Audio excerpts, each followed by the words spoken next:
السلام علیکم ورحمۃ اللہ وبرکاتہ۔ آج کی بات مشکل حال ہو جایا کرتی ہیں، راستے بھی نکل آتے ہیں، بس انسان کا یقین مضبوط ہونا چاہیے۔ انسان کو یہ اعتماد اور بھروسہ ہونا چاہیے کہ اللہ ہی اس کی مشکل حل کرے گا۔ معافی کا مطلب گلے لگانا نہیں، بلکہ یہ عہد ہے کہ جو اذیت اس نے مجھے دی میں نے اس کو نہیں دینی۔ گفتگو میں بے اختیاری رشتوں کو کچل دیتی ہے۔ آپ کے الفاظ ہی آپ کا عکس ہوتے ہیں، اور بعد میں وضاحت دینے سے کچھ بھی حاصل نہیں ہوتا۔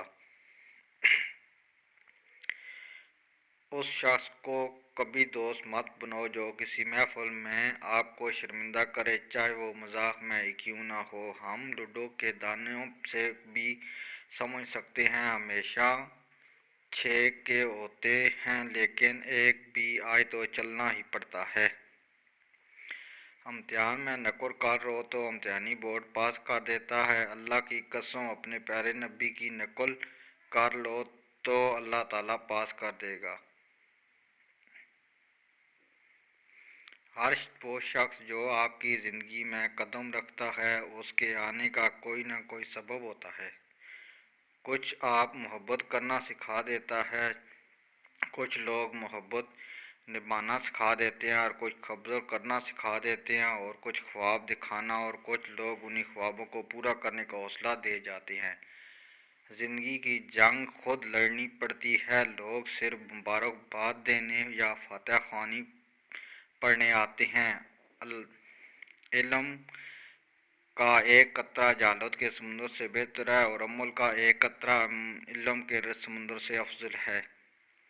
ہمیشہ اپنے خالق سے مانگو، جو دے تو رحمت، نہ دے تو حکمت۔ لوگوں سے نہ مانگو، جو دے تو احسان، نہ دے تو شرمندگی۔ عمر اور زندگی میں کیا فرق ہے؟ بہت ہی خوبصورت جواب۔ جو اپنوں کے بنا گزرے وہ عمر، اور جو اپنوں کے ساتھ گزرے وہ زندگی۔ اگر ایک ہارا ہوا انسان ہارنے کے بعد بھی مسکرا دے تو جیتنے والا اپنی جیت کی خوشی کھو دیتا ہے۔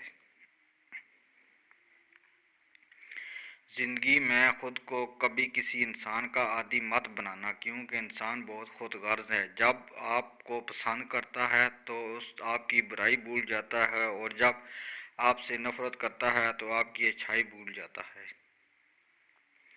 جس طرح جسم کی اور بیماری کی موجودگی میں کھانے کی لذت حاصل نہیں ہوتی، اسی طرح گناہوں کی موجودگی میں دل کو عبادت کی لذت محسوس نہیں ہوتی۔ اگر آپ کی آنکھ خوبصورت ہے تو آپ کو دنیا اچھی لگے گی، لیکن اگر آپ کی زبان پیاری ہے تو آپ کو آنکھ دنیا کی ہر ایک چیز دیکھتی ہے، مگر جب آنکھ کے اندر کچھ چلا جائے تو اسے نہیں دیکھ پاتی۔ بلکہ اسی طرح انسان دوسروں کے عیب تو دیکھتا ہے، پر اپنے عیب اسے نظر نہیں آتے۔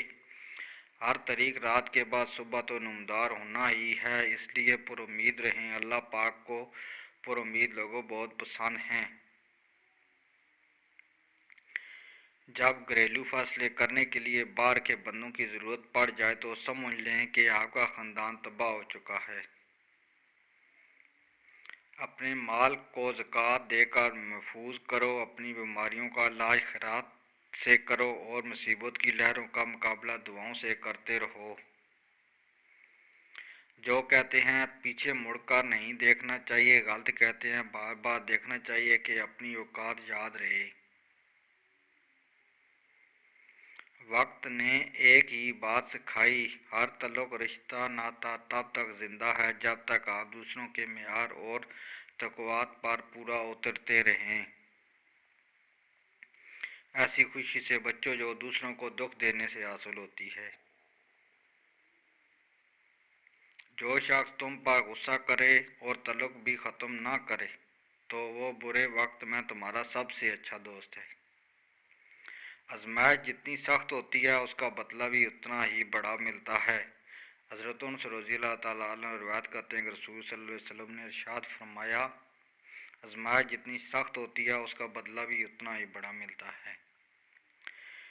بدگمانی سے بچتے رہو، کیونکہ بدگمانی کی اکثر باتیں جھوٹ ہوتی ہیں۔ لوگوں کے عیب تلاش کرنے کے پیچھے نہ پڑو، آپس میں حسد نہ کرو، کسی کی پیٹھ پیچھے برائی نہ کرو، بغض نہ رکھو، بلکہ سب اللہ کے بندے بھائی بھائی بن کر رہو۔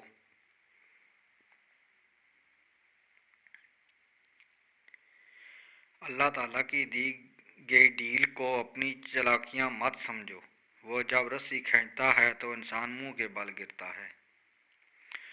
وقت ہمیشہ ایک جیسا نہیں رہتا، پرندہ جب زندہ ہوتا ہے تو چمٹیوں کو کھاتا ہے، مگر جب مر جاتا ہے تو وہی چمٹیاں اسے کھاتی ہیں۔